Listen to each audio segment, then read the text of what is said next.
Bonjour à tous, nous nous retrouvons pour un nouvel enseignement, voilà, et le dernier enseignement de la série Christ la pierre angulaire. Et donc cet enseignement s'intitule Les clés du royaume. Alors, on va voir cet enseignement en quatre parties. Donc la première partie, c'est la venue d'un roi. La deuxième partie, la venue d'un royaume. Troisième partie, l'extension du royaume de Dieu. Et la quatrième partie, le pouvoir pour étendre le royaume de Dieu. Alors, la venue d'un roi. On va voir que le Fils de Dieu est un roi et c'est le roi du royaume de Dieu. Ça, on le voit dans Jean, chapitre 18, versets 36 à 37. Mon royaume n'est pas de ce monde, répondit Jésus. Si mon royaume était de ce monde, mes serviteurs auraient combattu pour moi afin que je ne fusse pas livré aux Juifs. Mais mon royaume n'est point d'ici-bas. Pilate lui dit, tu es donc roi. Jésus répondit, tu le dis, je suis roi. Je suis né et je suis venu dans le monde pour rendre témoignage à la vérité. Quiconque est de la vérité écoute ma voix.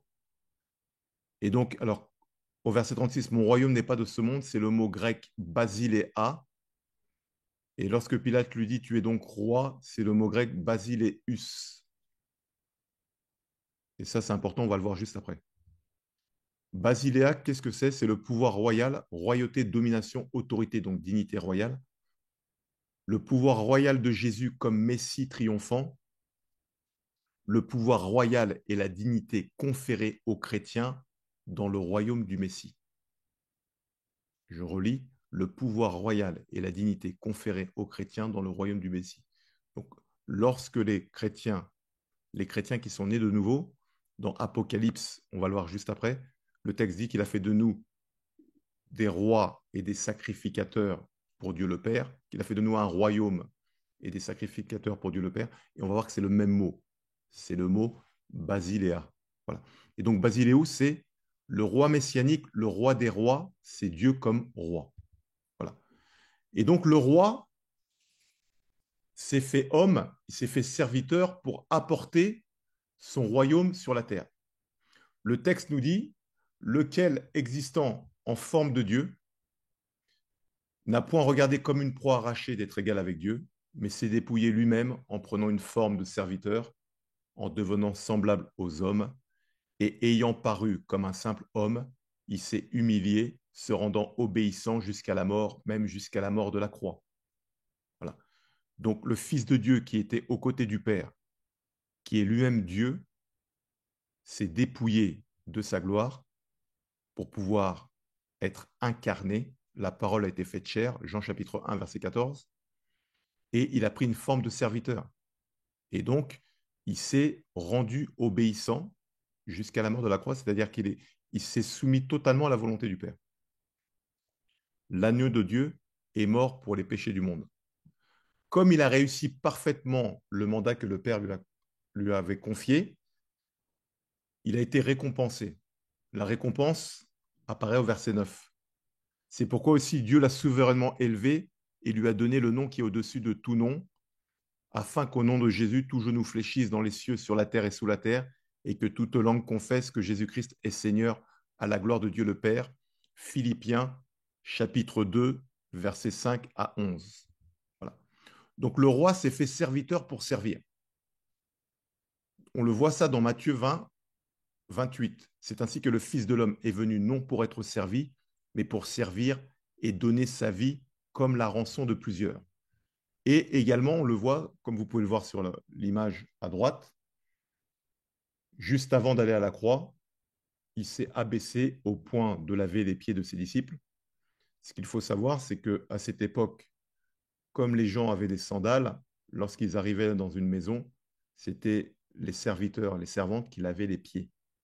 Donc Jésus s'est vraiment abaissé au niveau du serviteur en lavant les pieds de ses disciples, pour voir l'humilité qui était la sienne. Donc la venue d'un royaume, hein, donc deuxième partie, la venue d'un royaume, donc c'est que Jésus est le roi d'un royaume, et donc il est venu sur la terre importer un royaume.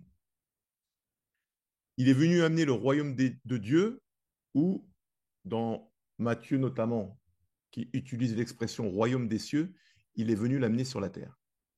Et donc le royaume des cieux est venu jusqu'à vous. C'était la phrase que Jésus disait lorsqu'il est de lieu en lieu.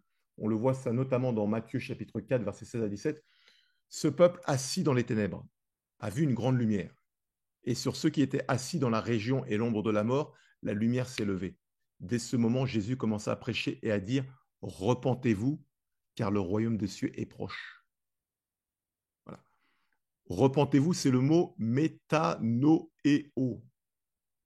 qui veut dire, voilà, on a aussi le mot métanoïa, c'est pareil, hein, changer son esprit, se repentir, s'amender de bon cœur avec une aversion extrême pour ses péchés passés. Donc, une conversion, une véritable conversion, passe par la repentance, c'est-à-dire qu'on fait 180 degrés, on tourne le dos à notre ancienne vie pour marcher en nouveauté de vie. Et donc Jésus dit, repentez-vous car le royaume des cieux est proche, le royaume des cieux s'est déplacé et est venu jusqu'à vous.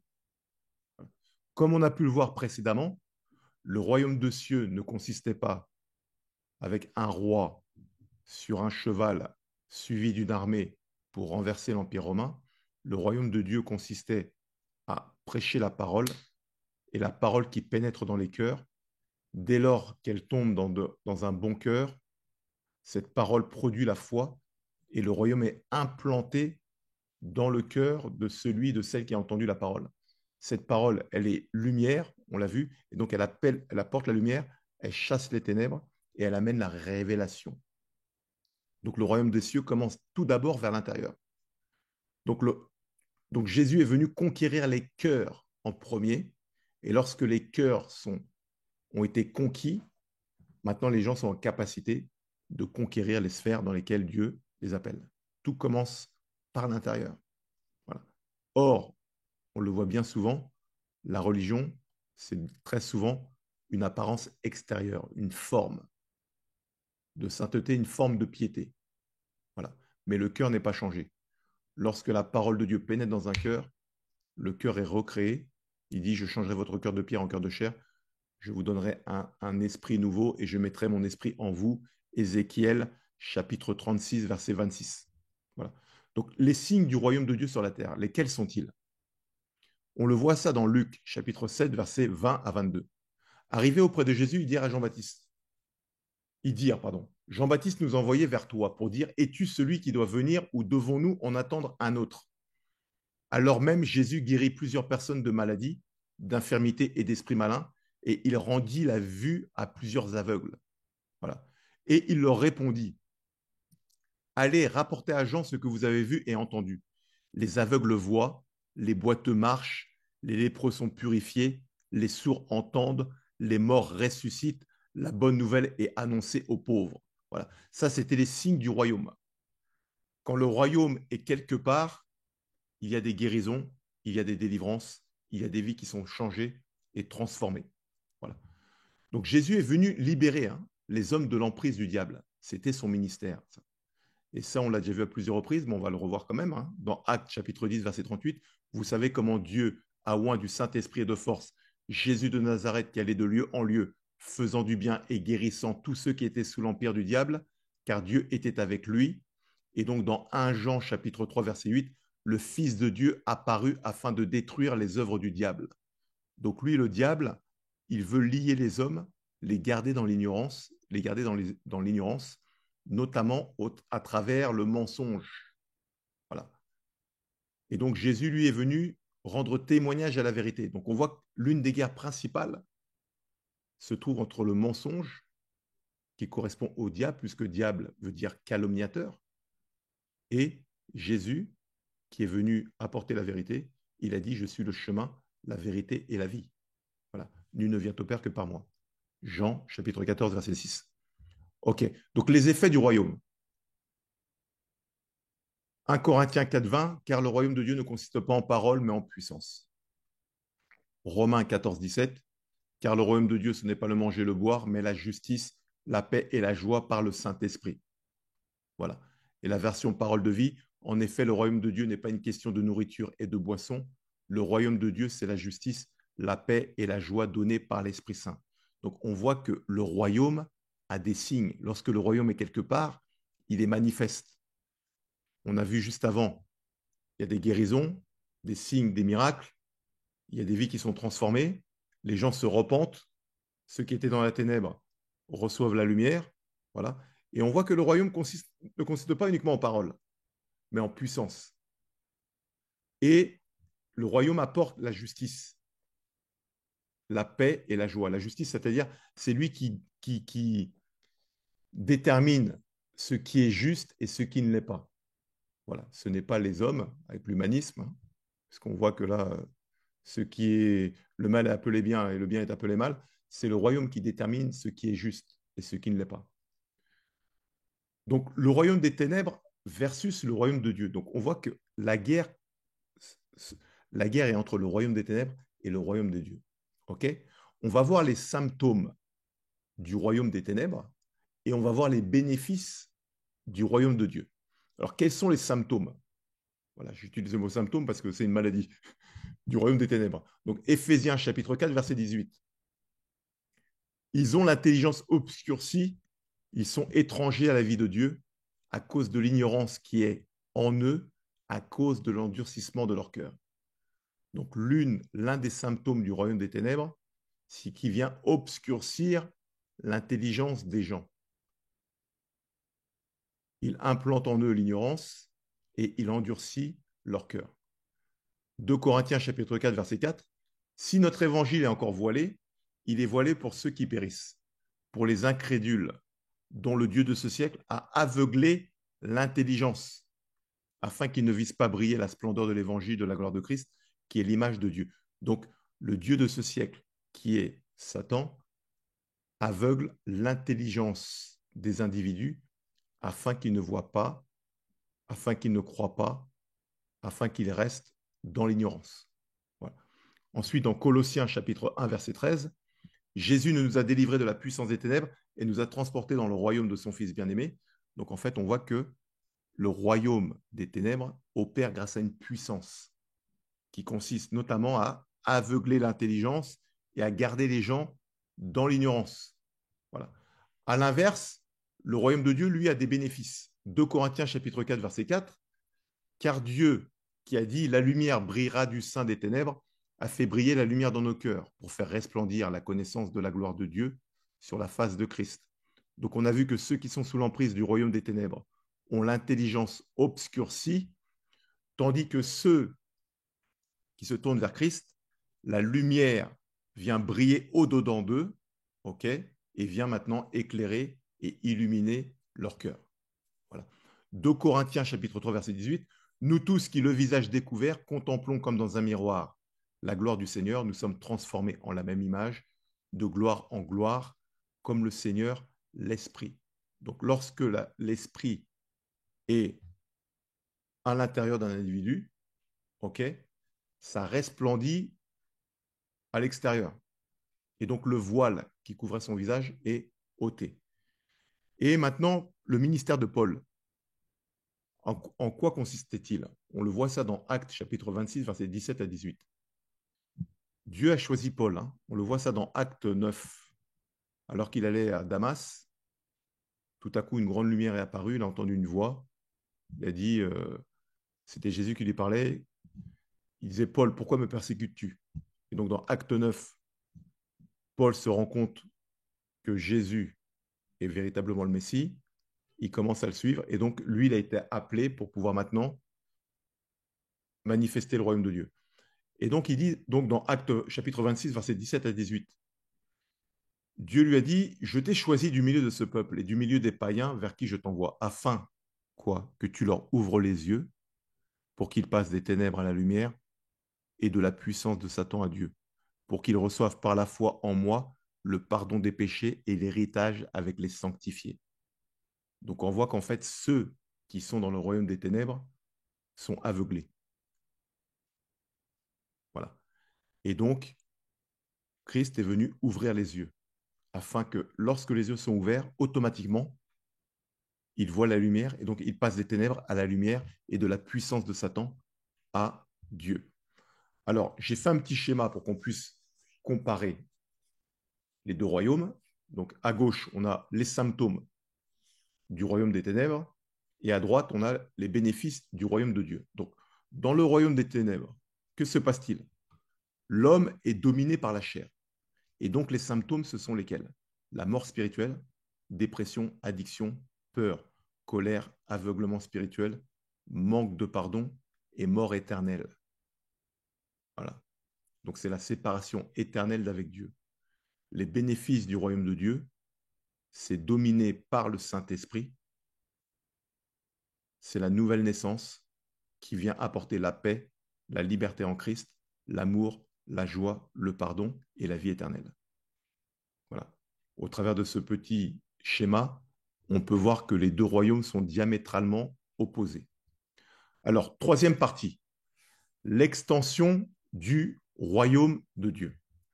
Les consignes que Dieu avait données à Adam et Ève, c'était d'étendre le jardin d'Éden à toute la terre, car le jardin d'Éden était un endroit particulier, situé en Mésopotamie, et donc il leur a dit dans Genèse chapitre 1, verset 28, « Soyez féconds, multipliez, remplissez la terre et l'assujettissez et dominez sur les poissons de la mer, sur les oiseaux du ciel et sur tout animal qui se meut sur la terre. » Donc remplissez la terre. Donc l'une des missions qui était la leur, c'était d'étendre le jardin d'Éden à l'ensemble de la terre.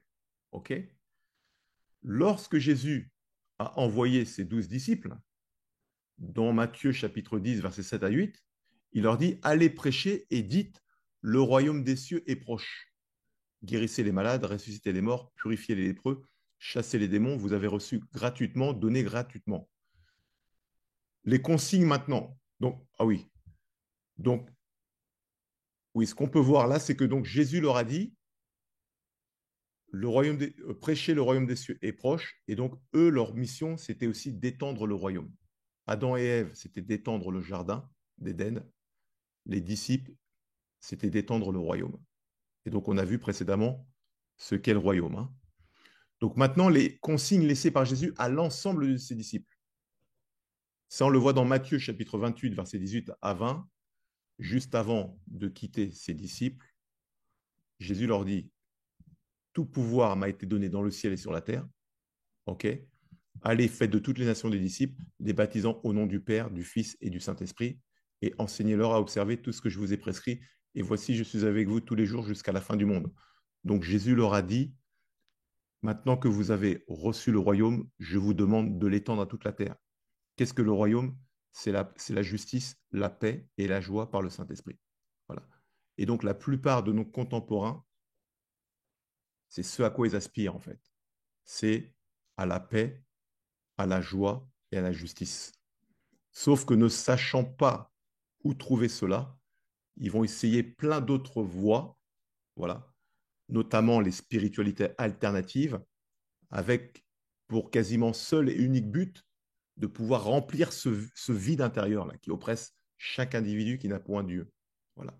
Et donc Jésus leur dit, étendez le royaume, prêchez la bonne parole et que les gens, eux aussi, puissent se tourner vers moi et puissent être remplis de ma paix et de ma joie. Voilà. Donc, dans l'évangile de Marc, Marc 16, versets 15 à 20, Jésus dit, allez par tout le monde et prêchez la bonne nouvelle à toute la création. Celui qui croira et qui sera baptisé sera sauvé, mais celui qui ne croira pas sera condamné. Voici les miracles qui accompagneront ceux qui auront cru. En mon nom, ils chasseront les démons. Ils parleront de nouvelles langues. Ils saisiront des serpents. S'ils boivent quelques breuvages mortels, ils ne leur feront point de mal. Ils imposeront les mains aux malades et les malades seront guéris. Le Seigneur, après leur avoir parlé, fut enlevé au ciel et il s'assit à la droite de Dieu et ils s'en allèrent prêcher partout. Le Seigneur travaillait avec eux et confirmait la parole par les miracles qui l'accompagnaient. Donc on voit que l'ordre donné à Adam et Ève dans Genèse chapitre 1, verset 26 ou 28, je ne sais plus exactement, c'est quasiment le même ordre qu'il a donné aux 12 disciples dans Luc 10 et qu'ensuite il donne à l'ensemble des croyants, voilà, dans Marc 28, 18 à 20 Et dans Marc 16, versets 15 à 20, c'est d'étendre le royaume. Voilà. Dans l'évangile de Jean, c'est pareil. Jésus leur dit de nouveau, la paix soit avec vous, comme le Père m'a envoyé, moi aussi je vous envoie. Après ces paroles, il souffla sur eux et leur dit, recevez le Saint-Esprit. Et enfin, dans Luc, chapitre 24, verset 49, et voici, j'enverrai sur vous ce que mon Père a promis, mais vous restez dans la vie jusqu'à ce que vous soyez revêtus de la puissance d'en haut. Donc en fait, juste avant de partir, Jésus a laissé ses consignes les plus importantes à ses disciples. Et donc là, on vient de voir la fin de chaque évangile, hein. Donc on a vu la fin de l'évangile de Matthieu. Voilà, tout pouvoir m'a été donné dans le ciel et sur la terre. La fin de Marc, allez par tout le monde et prêchez la bonne nouvelle. Voici les miracles qui accompagneront ceux qui auront cru. Ils chasseront les démons, ils parleront de nouvelles langues, ils saisiront des serpents. Voilà, la fin de Jean, comme le Père m'a envoyé, je vous envoie. Et la fin de Luc, où il leur dit, attendez de recevoir le Saint-Esprit. Alors, quatrième partie, donc ça s'intitule maintenant le pouvoir pour étendre le royaume de Dieu. Donc Jésus quitte les disciples et il leur dit, maintenant, continuez l'œuvre que j'ai commencée. Moi, je suis venu importer le royaume des cieux sur la terre. Voilà. Le royaume de Dieu ne consiste pas en parole, mais en puissance. Le royaume de Dieu, ce n'est pas le manger et le boire, c'est la justice, la paix et la joie par le Saint-Esprit. On a vu les symptômes du royaume des ténèbres, on a vu les bénéfices du royaume de Dieu. Et donc maintenant, Jésus dit, alors que je pars, je vous demande maintenant d'étendre les bénéfices du royaume de Dieu à l'ensemble de la terre, afin que les gens qui sont dans les ténèbres puissent avoir la lumière, afin que ceux qui sont dans l'angoisse et la détresse puissent avoir la paix, afin que ceux qui sont dans le rejet puissent recevoir l'amour de Dieu. Voilà. Donc, rétablissement de la situation initiale avant la chute d'Adam. Donc, Jésus a récupéré tous les pouvoirs. Donc, on a vu que lorsque Adam et Ève ont désobéi, le diable a pris l'autorité qui leur avait été donnée. Voilà. L'autorité, c'était soyez féconds, multipliez-vous, remplissez la terre, assujettissez et dominez. Donc ça, c'était l'autorité qu'ils avaient reçue de la part de Dieu. Le diable est venu les séduire. Ils ont obéi au diable, ils se sont ils se sont placés sous son autorité. Et donc, il a récupéré l'autorité qui était la leur. Voilà.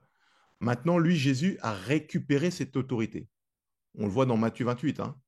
Il leur dit, tout pouvoir m'a été donné dans le ciel et sur la terre. Donc, Jésus a récupéré toute autorité dans le ciel et sur la terre. Et donc, son nom est au-dessus de tout nom, dans le ciel, sur la terre et sous la terre. Jésus a anéanti le pouvoir de la mort. Dans Apocalypse chapitre 1, verset 18, le texte dit, je suis le premier et le dernier et le vivant. J'étais mort et voici je suis vivant au siècle des siècles.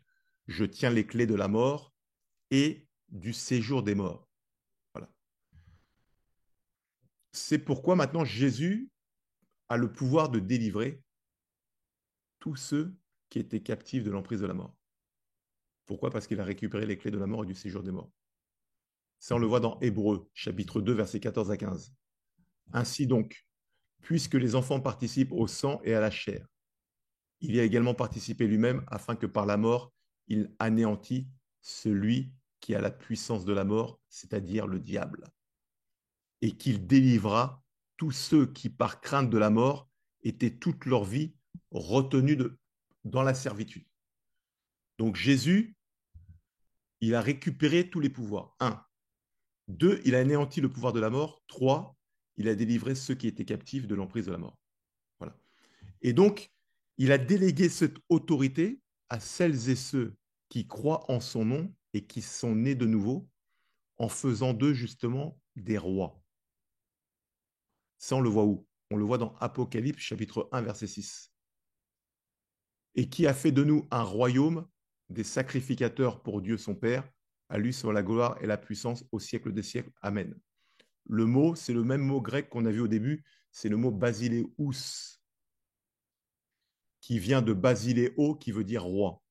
Donc si je retranscris le texte, c'est Jésus a fait des croyants nés de nouveau, des rois et des sacrificateurs pour Dieu le Père.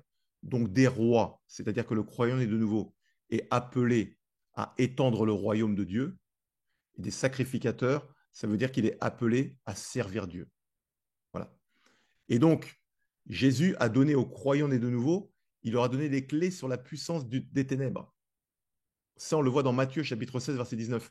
Je te donnerai les clés du royaume des cieux. Ce que tu liras sur la terre aura été lié au ciel, et ce que tu délieras sur la terre aura été délié au ciel. Et donc, le mot lié, c'est le mot grec déo, qui veut dire notamment attaché avec des chaînes, mettre au fer. Donc, le croyant qui est né de nouveau a reçu l'autorité de la part de Christ pour lier et délier.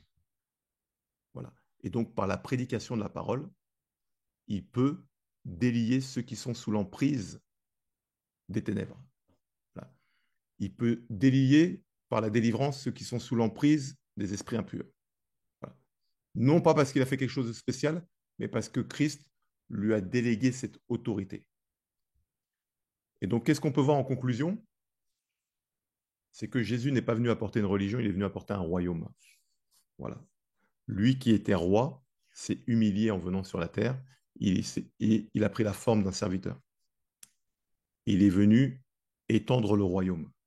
Et donc, en partant, il a dit maintenant à ceux qui le suivent, vous aussi, je vous demande d'étendre le royaume.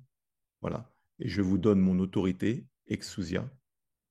Et il a fait des croyants des de nouveau des rois basiléaux et des sacrificateurs, c'est-à-dire des gens qui servent Dieu.